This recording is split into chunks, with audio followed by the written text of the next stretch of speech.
সুপ্রিয় দর্শক, এইমাত্র পাওয়া রাতের সংবাদে আপনাদের স্বাগতম। শুরুতে জানাবো সংবাদ শিরোনাম, পরে বিস্তারিত।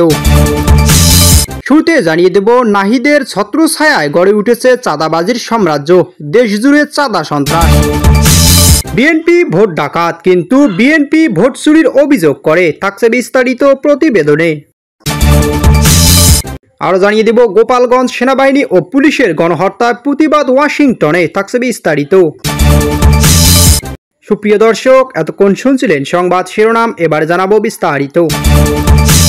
এদিকে নাহিদের ছত্রছায়ায় গড়ে উঠেছে চাঁদাবাজির সাম্রাজ্য, শহর জুড়ে চাঁদা সন্ত্রাস।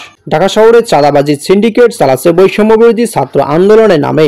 রিয়াদের নেতৃত্বে আটক 5 নির্দেশদাতা নাহিদ কোটা আন্দোলনের আসল চাঁদাবাজ। ছাত্র আন্দোলনের মুখোশ পরে এখন প্রকাশ্যে চাঁদাবাজির রাজত্ব কায়েম করছে তথাকথিত বৈষম্য বিরোধী ছাত্র আন্দোলন।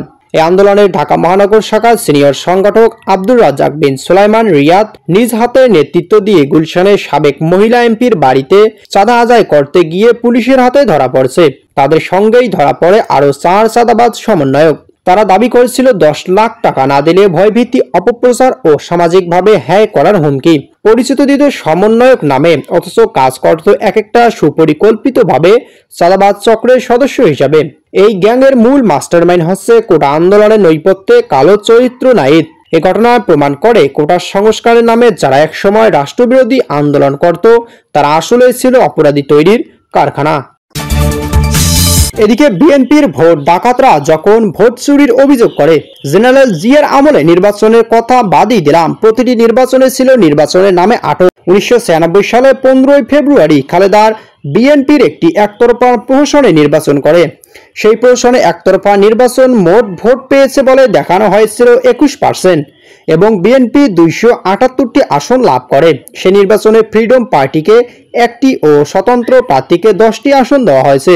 এর আগে মাগুরা উপনির্বাচনের ইতিহাস সবাই জানে।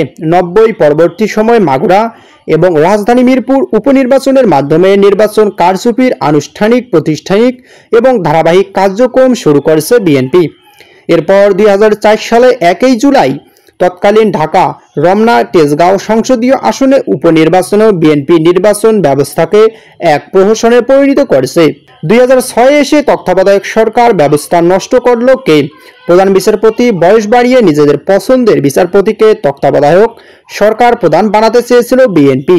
উদ্দেশ্য ছিল তত্ত্বাবধায়ক সরকার ব্যবস্থার অধীনে যেন নির্বাচন কারচুপির মাধ্যমে আবারও ক্ষমতায় আসা নিশ্চিত হয়। জালিয়াতির এই পুরো প্রক্রিয়া সম্পন্ন করা হয় বেগম খালেদা জিয়ার নেতৃত্বে। বিএনপি যদি মাগুরা ও মিরপুর উপনির্বাচনে ভোট ডাকাতি না করত, তাহলে তত্ত্বাবধায়ক সরকার প্রয়োজনীয় হতো না। ভুলে গেলে চলবে না, বিএনপি ভোট ডাকাতির মনোবৃত্তি এবং আচরণের কারণেই তত্ত্বাবধায়ক সরকার ব্যবস্থা আনতে হয়েছিল। পরবর্তী ভোট ডাকাতে বিএনপি এই তত্ত্বাবধায়ক সরকার ব্যবস্থাকে ম্যানিপুলেট করে ভোট ডাকাতির মাধ্যমে আবারও ক্ষমতায় ফিরে আসতে চায়। কিন্তু জনগণের প্রবল আন্দোলনের মুখে বিএনপির পতন হয় এবং 1/11 সরকার আসে। শান্তিপূর্ণভাবে ক্ষমতা হস্তান্তর করার কোনো ইতিহাস নেই বিএনপির। বাংলাদেশের ইতিহাসে শান্তিপূর্ণ ক্ষমতা হস্তান্তর একেবারেই হয়েছিল, সেটি বঙ্গবন্ধুর কন্যা শেখ হাসিনার আমলে। এদিকে বিএনপির উপনির্বাচনী কারচুপি ও জালিয়াতি ইতিহাস, এক কথায় ভোট ডাকাতির ইতিহাস। ইতিহাস সাক্ষ্য দেয় বিএনপির মাগুরা, মিরপুর উপনির্বাচনে ভোট ডাকাতি করেছিল বলেই তত্ত্বাবধায়ক সরকার ব্যবস্থা আনতে হয়েছিল। পরবর্তী এই বিএনপি তত্ত্বাবধায়ক সরকার ব্যবস্থাকেও ম্যানিপুলেট করেছিল বলেই তা নষ্ট হয়ে গিয়েছে। এর ফলে 1/11 সরকারের মতো একটি অসাংবিধানিক সরকার আসতে বাধ্য হয়েছিল। এর মাঝখানে বাস্তবতা হলো, যাদের জন্ম সামরিক শাসন জারির মাধ্যমে, তারা সারা জীবন কখনোই শান্তিপূর্ণ ক্ষমতা হস্তান্তর করেনি। যখনই সুযোগ পেয়েছে নির্বাচন কারচুপি করছে, সেই নির্বাচনই এখন শুদ্ধ হয়ে গেছে। বিএনপি ভোট ডাকাত এখন ভোট চুরির অভিযোগ করে। এদিকে গোপালগঞ্জ সেনাবাহিনী ও পুলিশের গণহত্যার প্রতিবাদে ওয়াশিংটন ডিসিতে স্টেট ডিপার্টমেন্টের সামনে যুক্তরাষ্ট্র আওয়ামী লীগের বিক্ষোভ সমাবেশ। খুনি ফ্যাসিস্ট ইউনুস এর নির্দেশে গোপালগঞ্জে সেনাবাহিনী ও পুলিশের গণহত্যার প্রতিবাদে ওয়াশিংটন ডিসিতে স্টেট ডিপার্টমেন্টের সামনে যুক্তরাষ্ট্র আওয়ামী লীগ এর উদ্যোগে বিক্ষোভ সমাবেশ যোগ দিতে 25 জুলাই শুক্রবার বাসযোগে নিউ ইয়র্ক থেকে রওনা হন যুক্তরাষ্ট্র আওয়ামী লীগ, ভাতৃপ্রতিম ও সহযোগী সংগঠনের নেতাকর্মীরা। স্টেট ডিপার্টমেন্টের সামনে বিক্ষোভ সমাবেশে যুক্তরাষ্ট্র Awami League, new York state মহানগর আওয়ামী লীগ, মহিলা আওয়ামী লীগ, স্বেচ্ছাসেবক লীগ, যুবলীগ, শ্রমিক লীগ সহ কৃষক লীগ, ছাত্রলীগ ও ভাতৃপ্রতিম সংগঠনের সর্বস্তরের নেতাকর্মীরা অংশ নেন এবং বক্তব্য রাখেন।